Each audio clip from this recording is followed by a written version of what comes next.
Clasico মানেই উত্তাপ। মাছের আগুনের আগে আগুন ছড়িয়ে পড়েছিল মাছের বাইরেও। সেভিয়ার প্লাজা নুয়েভায় বার্সা সমর্থকদের সঙ্গে পুলিশের সংঘর্ষ, রিয়াল সমর্থকদের সঙ্গে উত্তেজনা, সব মিলিয়ে যেন আগে থেকে তৈরি হয়েছিল যুদ্ধক্ষেত্র।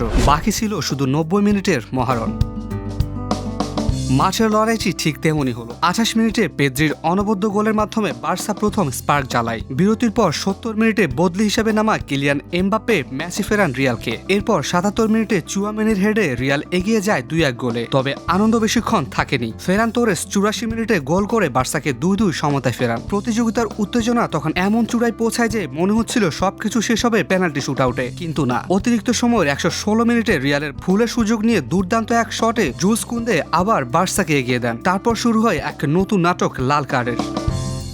123 মিনিটে এমবাপ্পের ফ্রি কিক না পাওয়ার রাগে ফুঁসতে থাকা অ্যান্টনিও রুডিগার রেফারির দিকে তেড়ে যান। সতীর্থরা ঠেকাতে চাইলেও শেষ রক্ষা হয়নি। রুডিগার লাল কার্ড দেখেন। পরে রিয়ালের বেঞ্চ থেকে কিছু একটা ছুড়ে মারা হয় রেফারির দিকে, যার কারণে লুকাস ভাস্কেজও লাল কার্ড দেখেন। সব মিলিয়ে রক্ত গরম এক এল ক্লাসিকো শেষ হলো বার্সার 3-2 জয়ে। তারা জিতে নিল নিজেদের 32তম কোপা দেল রের শিরোপা। আর রিয়াল মাদ্রিদের জন্য রইল হাহাকার আর বিতর্ক।